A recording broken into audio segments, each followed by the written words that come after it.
Au nom du Père et du Fils et du Saint-Esprit, ainsi soit-il. Chers confrères, bien chers fidèles, dans quelques jours, on va commencer la fin du confinement.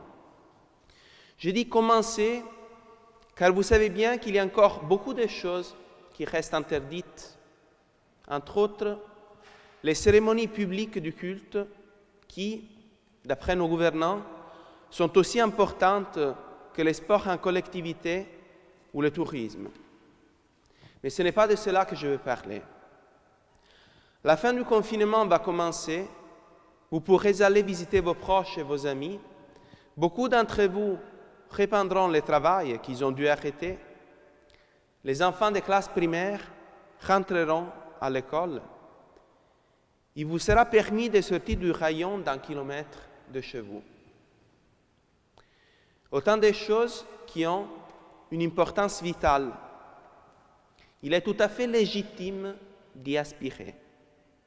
Mais, vous le comprenez très bien, ce n'est pas pour maintenant, c'est pour après. Maintenant, on est dans la tendance, après on sera dans le repos. Maintenant, on est dans l'espoir, après on sera dans la possession. Maintenant, on est dans le désir, après on sera dans la joie. La joie, en effet, est l'état d'une âme qui possède le bien qu'elle aime. Tant qu'on ne le possède pas encore, on est dans le mouvement, on est dans la tendance, on est dans l'espoir, on est dans les désirs. Souvent, on est dans l'inquiétude. On n'est pas encore satisfait. Mais une fois qu'on rentre en possession de ce bien, du bien qu'on aime, le mouvement s'arrête, on est dans le repos, on est comblé, c'est la joie. La joie est le moteur de notre vie. On agit toujours en vue d'une joie pour obtenir une joie, car, nous le savons très bien, toute chose agit pour son bonheur. Mais la joie future n'est pas suffisante. On a besoin aussi d'une joie présente.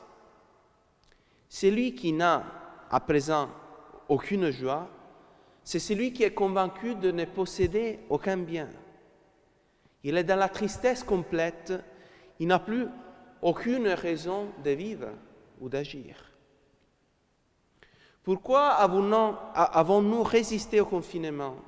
Eh bien, non seulement parce que nous savions qu'un jour il finirait, mais aussi parce que pendant le confinement, nous pouvions quand même profiter de certaines joies. Par exemple, la vie en famille, le calme, le temps libre. On les comprend très bien. Pour l'homme, il est capital de vivre non seulement pour la joie, mais aussi dans la joie. C'est ce que tout le monde cherche à faire. Et la religion chrétienne nous promet, elle aussi, la joie. En vérité, je vous le dis, vous pleurerez et vous lamenterez, tandis que le monde se réjouira. Vous serez affligés, mais votre affliction se changera en joie. Mais de quelle joie s'agit-il? On a souvent l'impression que pour un chrétien, la joie, ce n'est pas pour maintenant, c'est pour après. Bien sûr, Jésus nous a promis une joie parfaite, mais au paradis, non pas ici-bas. N'est-il pas vrai que les commandements de Dieu interdisent ou limitent beaucoup de joie? Les plaisirs sensibles ne sont possibles qu'à des conditions très strictes. Les richesses, il faut s'en méfier. Les joies intellectuelles, la science et le savoir, il ne faut pas exagérer, car elles pourraient nous détourner de Dieu. Même les joies spirituelles, les consolations dans la prière, l'élan dans la dévotion, il ne faut pas trop s'y attacher, ce serait de la gourmandise spirituelle. Bref, on en arrive presque à la conclusion que l'absence de joie dans cette vie est la condition du bonheur dans les ciels. Et d'ailleurs, tout cela n'est-il pas confirmé par l'exemple des saints? Prenons les apôtres. Ces apôtres à qui pourtant Jésus a promis une joie que personne ne pourra leur ravir. Leur vie est une suite d'inquiétudes, d'incertitudes, de persécutions, de malheurs, de souffrances, d'échecs même, et qui s'est achevée cette vie par une mort violente. Ils sont joyeux maintenant dans les cieux, oui, ils ne l'ont pas été sur cette terre. Prenons des personnes plus proches de nous. Sainte Thérèse de l'Enfant Jésus, morte très jeune, au milieu de terribles souffrances et dans l'aridité spirituelle la plus totale. Le Padre Pio a été toute sa vie en but à la souffrance, souffrance physique, souffrance de la part de ses confrères, souffrance de la part de ses supérieurs ecclésiastiques, souffrance à cause de la sécheresse spirituelle, lui aussi. Faisons appel à notre expérience personnelle. On est entouré par des gens qui n'ont aucune religion et qui pourtant peuvent se permettre des joies qui nous sont interdites. Bien souvent, ils ont l'air plus joyeux que nous.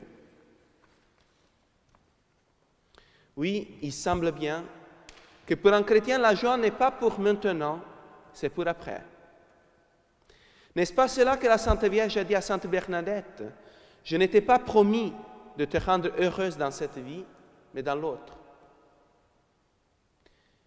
Et pourtant, on l'a bien vu, le désir d'une joie future, pour certains qui soient, n'est pas suffisant. Il nous faut une joie présente. Il nous faut des biens qu'on possède dès à présent. C'est l'essence d'ailleurs de ce mot de Jésus. Vous donc aussi, vous êtes maintenant dans l'affliction, mais je vous reverrai, et votre cœur se réjouira, et nul ne vous ravira votre joie. Il ne se réfère pas à l'autre vie, mais au temps qui suivra sa résurrection. Et encore, saint Paul, il dit aux chrétiens, soyez dans la joie. Il ne dit pas, vous serez un jour dans la joie, mais soyez maintenant dans la joie. De quelle joie alors s'agit-il? Est-ce que ce sont les richesses? Mais les richesses, ce ne sont pas un bien, ce sont plutôt un moyen d'acquérir un bien. Est-ce que ce sont les plaisirs du corps? Mais ces plaisirs sont passagers. Ce sont bien souvent des plaisirs qui, à un moment donné, nous dégoûtent. Est-ce que ce sont les joies du travail, de l'amitié, de l'amour humain, de la famille? Mais tout cela peut changer, peut finir à cause d'un changement de circonstances et finalement à cause de la mort. Or, la joie que Jésus nous promet est telle que personne ne pourra nous la ravir. Est-ce que ce sont les joies de la vie intellectuelle, la connaissance de la vérité? Mais ces joies ont pour objet un bien qui est limité, les créatures. Or, notre esprit n'est pas fait pour un bien limité, il est fait pour les biens universels. Nous comprenons très bien que la seule joie parfaite, la joie que personne ne pourra nous ravir, consiste dans la possession du bien éternel, parfait, universel, dans la possession de Dieu. Oui, mais la possession de Dieu, on ne l'aura que dans l'autre vie. Je réponds, la possession de Dieu, on peut l'avoir dès ici-bas par la vie de la grâce. La vie de la grâce atteint son sommet dans la vertu de charité par laquelle on aime Dieu tel qu'il est. Or, l'amour consiste précisément dans l'union avec l'objet aimé. Et c'est de cette union que découle la joie. Une joie qui est d'autant plus forte que l'union à l'objet aimé est plus intime. Nous le voyons très bien dans l'amour humain. Lorsqu'on aime quelqu'un, on veut passer du temps avec lui, on veut être uni à lui, et c'est de cette union qu'on va tirer une grande joie. On est en paix, on est dans le repos quand on est avec lui, on est triste, on est dans l'inquiétude, quand celui-ci s'éloigne.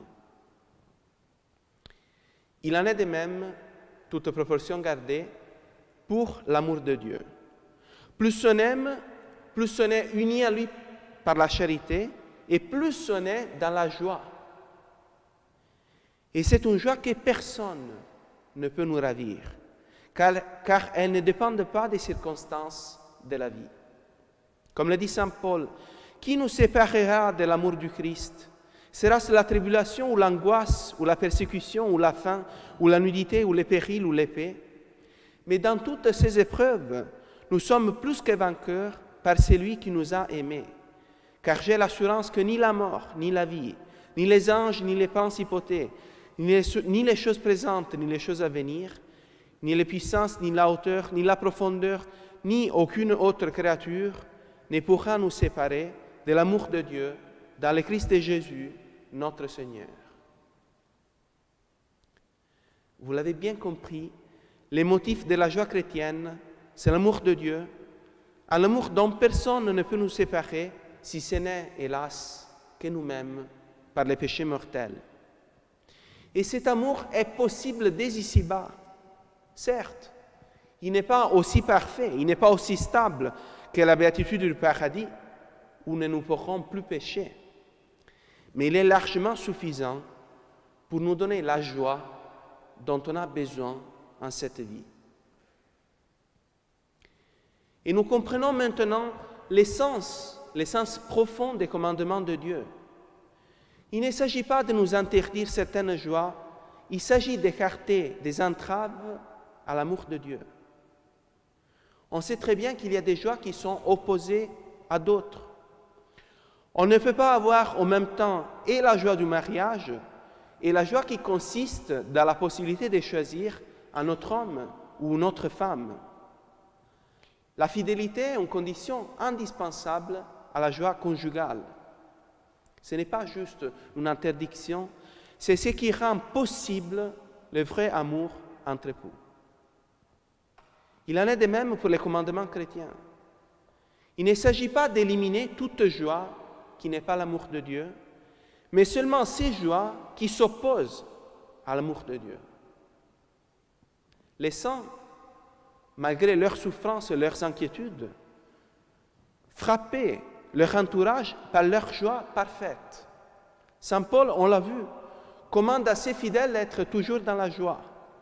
Et le Padre Pio disait qu'il n'avait pas eu un seul jour de tristesse en sa vie.